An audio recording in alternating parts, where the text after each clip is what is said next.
Hello students. ये जो problem अभी मैं जो आपको बताने जा रहा हूँ ये काफ़ी इम्पोर्टेंट प्रॉब्लम है। इस प्रॉब्लम को बताने से पहले मैं कई आपको बातें बताऊँगा। ये प्रॉब्लम तो वैसे ये है कि दो पॉलिनोमियल हैं, अलजेब्रिक एक्सप्रेशंस हैं, x square plus a x plus b और दूसरा है x square plus b x plus c. इनका जो हाईएस्ट या ग्रेटेस्ट कॉमन डिवीजर है वो एक्स प्लस वन है। तो इसका मतलब ये है कि x प्लस वन इन दोनों का फैक्टर है। तो x प्लस वन इन दोनों का फैक्टर है बस। और इन दोनों का जो लीस्ट कॉमन मल्टीपल है इन्हीं दोनों अलजेब्रिक एक्सप्रेशंस का जो लीस्ट कॉमन मल्टीपल है वो ये है x Q minus 4x square plus x plus 6। तो ये पूछ रहा है कि a प्लस बी प्लस सी का मॉडुलस क्या है, इसकी मैग्नीट्यूड क्या है। पहले मैं आपको एक बात बताऊं, आपने पढ़ी होगी साथ में 8वीं क्लास में कि दो नंबरों का यदि हम हाईएस्ट कॉमन फैक्टर और लीस्ट कॉमन मल्टीपल निकालें तो उनका प्रोडक्ट, दो नंबरों की बात है, उनका प्रोडक्ट एचसीएफ गुणा एलसीएम बराबर होता है उन दोनों नंबरों के प्रोडक्ट के। आप कभी भी करके देख लें, एचसीएफ मल्टीप्लाइड बाई एलसीएम बराबर जिन दो नंबरों का अपन ने लिया है एचसीएफ एलसीएम उनके प्रोडक्ट के बराबर है। ऐसा क्यों होता है मैं ये भी बताऊंगा आपको। तो पहले मैं दो नंबर ले लेता हूं बहुत छोटे, जैसे 6 और 22। मैंने ये दो नंबर ले लिए। इन दोनों का जो हाईएस्ट कॉमन फैक्टर है वो 2 है। इनमें 2 ही है, 6 के फैक्टर हो गए, ये तो इतना तो सबको आता है, 2 गुणा 3 और 22 के फैक्टर हो गए 2 गुणा 11। और इनका जो एलसीएम है तो एचसीएफ तो 2 है, हाईएस्ट कॉमन फैक्टर। तो यहां पर अपन ने ग्रेटेस्ट कॉमन डिवीजर बोला है, एक ही बात है। GCD and HCF is one and the same thing. GCD भी बोलते हैं और एचसीएफ भी बोलते हैं। तो एचसीएफ 2 है, इन नंबरों का 2। एलसीएम तो इतना मुझे बताने की जरूरत नहीं है क्योंकि एलसीएम सभी आप जानते हो। तो एलसीएम है एक्चुअल में लीस्ट कॉमन मल्टीपल है इसका 2 इंटू 3 इंटू 11। ठीक है, ये एलसीएम है। अब इन दोनों का मल्टीप्लाई कर दो और इन दोनों का मल्टीप्लाई कर दो, सेम आ रहा है। देखो यहां आ गया एचसीएफ इंटू एलसीएम, इसमें टाइम नहीं खराब करना चाहिए मुझे। 2 इंटू 2 इंटू 3 इंटू 11 और इन दोनों का नंबरों का मल्टीप्लिकेशन भी यही आ रहा है 2 इंटू 2 इंटू 3 इंटू 11। तो सेम आता है। अब मैं ये बताने जा रहा हूं कि दो नंबरों में ऐसा होता क्यों है। आप मेरी बात समझें, दो नंबरों में ऐसा होता क्यों है? कभी आपने सोचा? वैसे तो पढ़ तो आपने 7वीं क्लास में ही लिया। दो नंबर दे रखे हों, उनका एचसीएफ और एलसीएम का मल्टीप्लिकेशन उन दोनों नंबरों के मल्टीप्लिकेशन के बराबर होता है। ऐसा होता है इसलिए, बहुत छोटी सी बात है, इसको प्रूफ, बहुत छोटा प्रूफ है इसका, एक स्टेप का प्रूफ है इसका। देखो भाई, एचसीएफ में क्या होता है कि कुछ कॉमन आ गए, कोई दो नंबर है, मान लीजिए ए है, P1 पे अल्फा, P2 पे बीटा एंड सो ऑन, कुछ भी है, P3 पे गामा, और कोई बी है, बी नंबर है, उस पे P1 पे अल्फा या अल्फा प्लस 1 और P2 पे बीटा -1 और P3 पे कुछ नहीं, बस ये नंबर है। तो इसमें होगा क्या कि जितना कॉमन है वो एक बार आएगा। जो चीज कॉमन है ना, जो कॉमन है वो एक बार आएगा और एलसीएम के अंदर, और बाद बाकी टर्म्स आएंगे। जैसे यहां पर कॉमन था तो एलसीएम में 2 आया और ये एक, इन दोनों में से ये एक बार ही आएगा। तो फिर जब गुणा करेंगे एचसीएफ और एलसीएम का, तो जब एक बार आया है, जो चीज दोनों में कॉमन थी वो एक बार आया है, तो जब इन दोनों का मल्टीप्लाई करेंगे तो ये पूरा कवर नंबर हो जाएगा। बस समझ में आ गया, 2 इंटू 2 ये पूरा कवर हो जाएगा नंबर, क्योंकि एचसीएफ इंटू एलसीएम। तो एलसीएम में क्या होता है कि जो चीज कॉमन है वो एक बार आती है, बस एक बार आती है, और फिर बाद बाकी सब आते हैं क्योंकि डिवाइड करना होता है। आपसे कहा जाए कि यार 1/2 प्लस 1/3 प्लस 1/7 या फिर 40, तो इसका एलसीएम आप क्या लोगे, क्योंकि जो चीज आपके कॉमन आ रही है, इसको कह दो 6 कॉमन आ रही है, वो एक बार ही ली जाएगी, 2 2 एक बार है, तो यहां पर क्या आएगा 2 इंटू 3 इंटू 7 आएगा, बस सब में भाग चला जाएगा। और 2 सब में मौजूद था, तो जब फिर 2 की मल्टीप्लाई कर देंगे तो ये कंप्लीट नंबर आ जाएगा अपने आप। तो ये केवल 2 के लिए लिखते हैं, केवल 3 के लिए तो हो ही नहीं सकता, क्योंकि 3 के लिए 2 के लिए, तो ये अब इसलिए ऐसा होता है। अब आप बात समझिए इसको थोड़ा कि x plus 1 greatest common divisor है, इसका मतलब x प्लस 1 का भाग इसमें भी जा रहा है और इसमें भी जा रहा है, तो एक रिमाइंडर थ्योरम होती है कि जो फैक्टर होता है ना किसी का, जो कि x minus alpha is a factor, किसी पॉलिनोमियल का ये फैक्टर है, तो जब ये फैक्टर है तो x का मान एल्फा पुट करने पर उसको पूरे उसकी वैल्यू 0 होनी चाहिए, क्योंकि ये फैक्टर है तो x माइनस एल्फा बराबर 0, तो x बराबर एल्फा पुट कर देने पर वो वैल्यू 0 आ जानी चाहिए। तो इसका मतलब x प्लस 1 इसका एक फैक्टर है, तो इसका मतलब क्या हुआ कि माइनस 1 पुट करने पर ये 0 होगा। तो क्या होगा माइनस 1 पुट करने पर 1 माइनस a प्लस b बराबर 0। अब वो चीज इसमें भी कॉमन है, x प्लस 1 इसमें भी कॉमन है, तो क्या होगा, इसमें माइनस 1 पुट करने पर ये भी 0 होगा, तो माइनस 1 पुट करने पर माइनस 1 का स्क्वायर 1 हो गया, यहां पर माइनस b हो गया प्लस c बराबर 0। तो अब अपने को क्या मिल गया इससे कि अपने पास ABC के अगर कहीं से मान आ जाते हैं, क्या मान आ जाते हैं, ABC के मान आ जाते हैं, तो a प्लस बी प्लस सी का मॉडुलस कैलकुलेट कर लेंगे।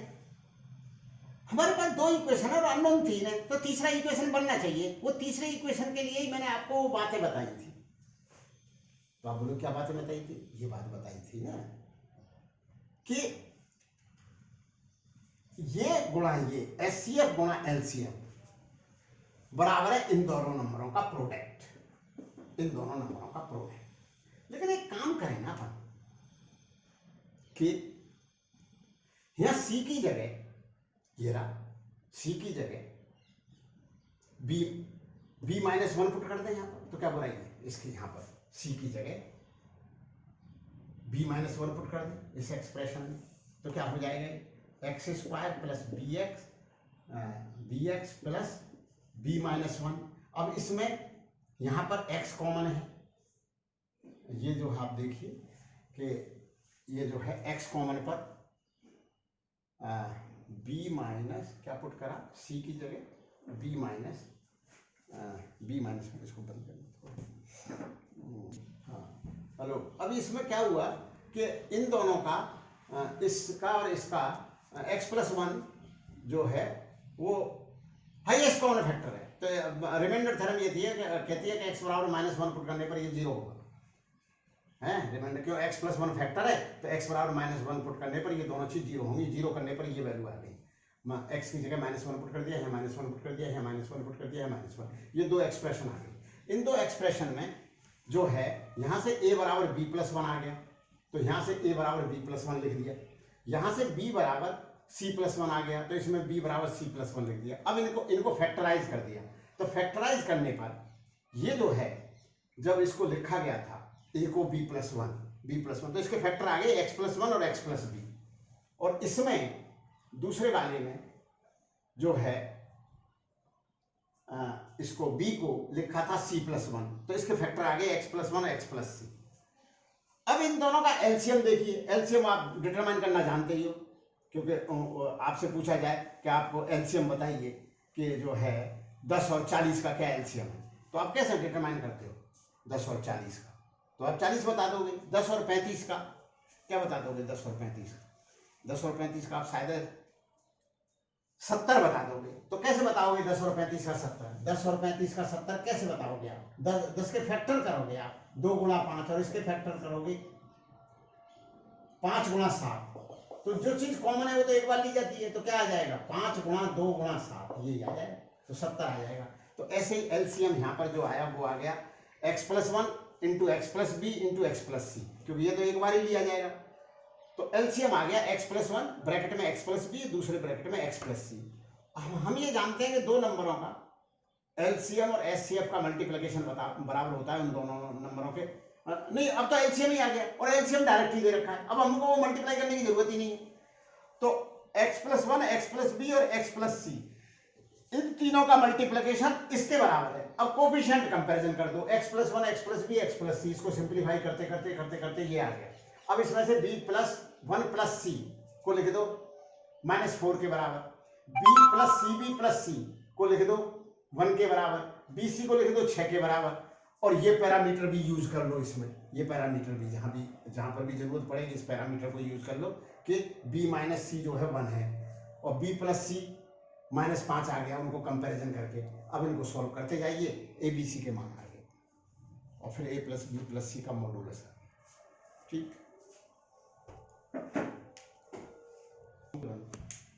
हाँ, ये क्वेश्चन ये है कि इसके रूट के डबल है, तो मैंने इसके रूट मान लिए अल्फा बीटा, तो इसके रूट हो गए 2 अल्फा एंड 2 बीटा।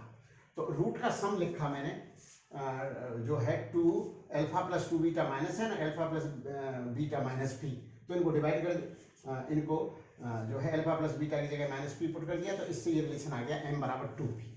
तो 2 अल्फा इंटू 2 बीटा बराबर n है, अल्फा बीटा बराबर m है। अब इनको डिवाइड करा, डिवाइड करने पर n/m आ गया 4, तो m बराबर आ गया n/4 और उधर से n बराबर आ गया 2p। इनको बराबर कर दिया तो n/p आ गया 8। यूं था।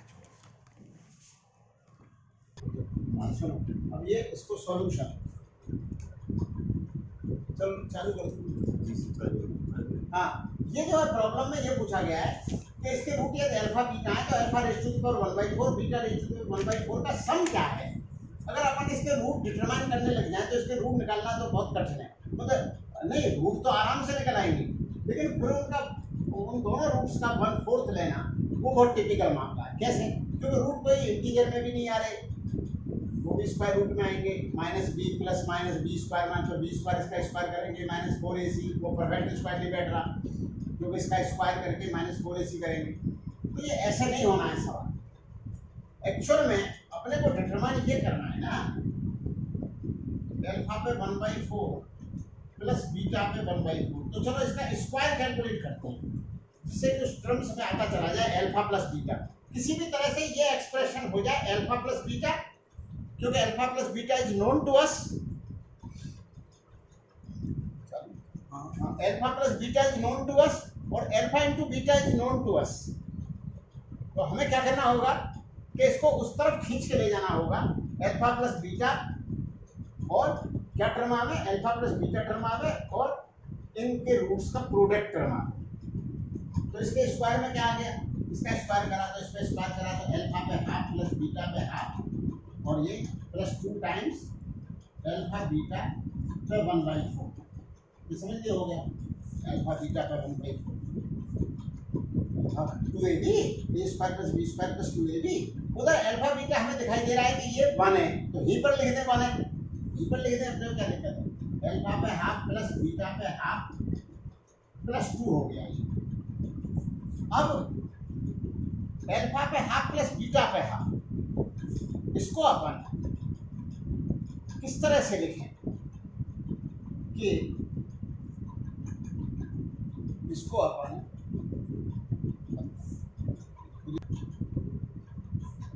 ये आ गया अल्फा पे हाफ प्लस बीटा पे half plus 2 times alpha beta पे रेज़ टू द पावर 1/4।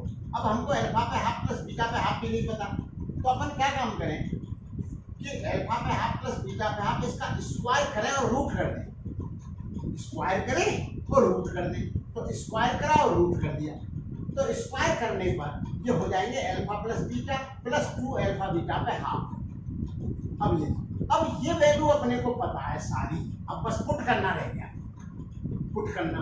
तो पुट करने पर ये आ जाएगा अल्फा पे 1/4 प्लस बीटा पे 1/4 का स्क्वायर आ जाएगा, स्क्वायर आ जाएगा अल्फा प्लस बीटा, यहाँ से minus of this, minus of 1154 minus of -1154 बटा 1, तो 1154, तो 1154 और अल्फा बीटा 1 है, तो 1154 प्लस 2, तो 1156 का स्क्वायर, 1156 का स्क्वायर प्लस अल्फा बीटा 1 है प्लस 2, 1154 का स्क्वायर रूट है 34, आप करके देख रहे हैं ना, 34 प्लस 2 ये हो गया 36, और मुझे ये वैल्यू चाहिए थी, फिर इसका स्क्वायर रूट ले लो, अल्फा पे 1/4 प्लस बीटा पे 1/4 बराबर 36 का स्क्वायर रूट, 6 आंसर। हाँ, इस प्रॉब्लम में दो बार अपन ने स्क्वायर करके रूट लिया है, मुझे चाहिए अल्फा पे 1/4 प्लस बीटा पे 1/4, तो मैंने क्या करा, इसका स्क्वायर करके बाद में रूट ले लूंगा, मतलब एक बार स्क्वायर कर, फिर स्क्वायर करने पर ये चीज आ गई, फिर इसका हमने स्क्वायर करके फिर रूट ले लिया, स्क्वायर करके रूट ले लिया।